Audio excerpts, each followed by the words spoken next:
Hey guys, it's USS Wisconsin, and today we're going to be talking about the German line in the tech tree.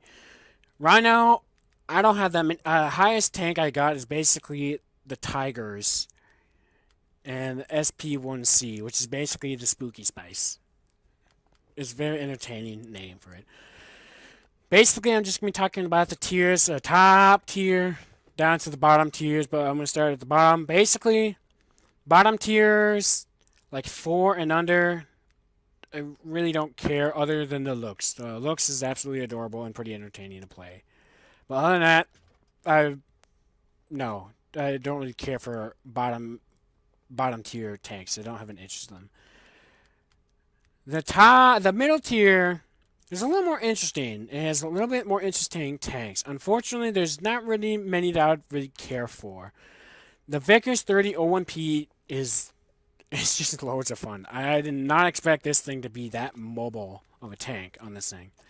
Oh, still got some things to research on it, but other than that, oh well.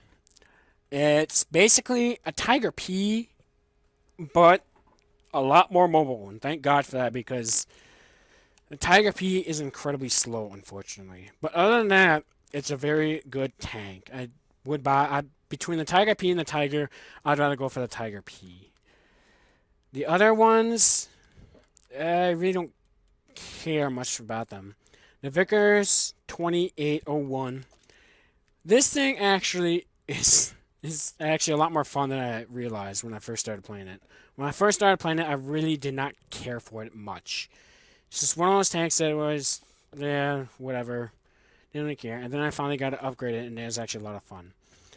The next is basically the Spooky Spice, the Spa Panzer 1C. The Spick or Spooky Spice, whatever, really don't care what name they have for it, but it does look interesting.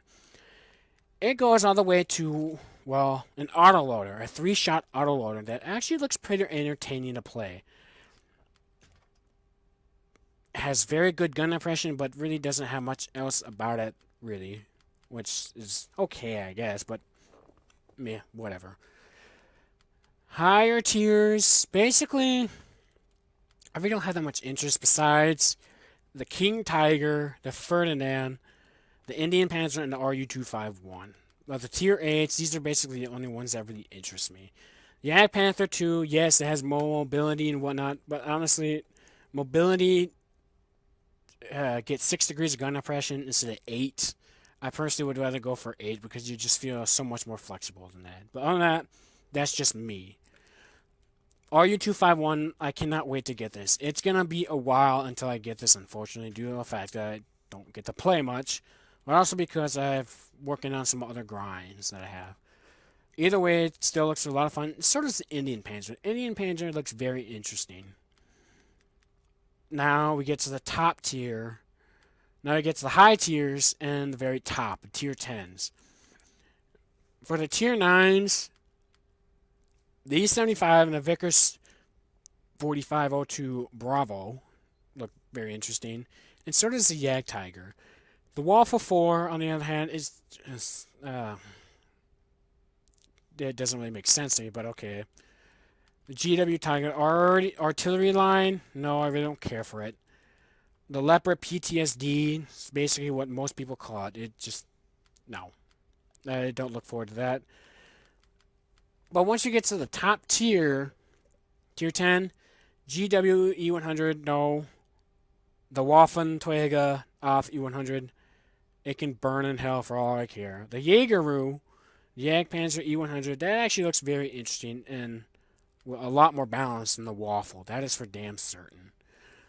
The mouse, between the mouse and the E100, I personally would rather go for the mouse than the E100. If the E100 basically didn't spam heat all the time, becoming a heat 100, it'd look more fun. The 150 looks fun, but I personally would choose for the mouse just because it actually looks a little more flexible in terms of armor and whatnot. But that's just me and whatnot. The E50M. Um, I'm honestly not sure about this. The E50 line. Yeah, Yeah, probably won't go for them probably for a while and whatnot. E50 and E50M, yeah, don't really care for it, but other than that, not my thing. The Leopard 1, on the other hand, I want one so much. It looks like a lot of fun. I can't wait to get one. But other than that, the whole German line has some tanks I have an interest in, and some tanks I don't. Mainly low tiers, like tier 5 and below, nothing really, except the looks. Mid tiers, low tiers, 1 through 3, no, I don't care. Mid tiers, 4 through 6, don't really care for them. This one, the T25, I don't know, it actually looks pretty interesting to me. I actually want to get one, mainly because of the Czech line that's coming, the Czechoslovakian line, I think, that's coming soon. Probably within the next update. I personally want to get it because of that reason and because it just looks pretty entertaining. The high tiers, basically the Tiger P, the King Tiger, the Vickers 45, the Furdy, RU-251, Indian Panzer, SP-1C, the Spooky Spice, all the way up to Jag Tiger, the Vickers 45, the E-75. Basically the high tiers. Top tier, Jaegeru, Mouse, and the Leopard 1 are probably the top 3 that I would go for. The Waffle, it needs to burn in hell. Wargaming, for the love of God, get rid of this thing. Bring in the grill. We need the grill. Petition the grill or something like that. Just get rid of the Waffle. It needs to go. Other than that, that is basically the German line. And it has some good tanks, it has some bad tanks, but other than that, it's not really my thing. The next line is going to be the British. So I'll see you guys in the next video for the British line. Good luck.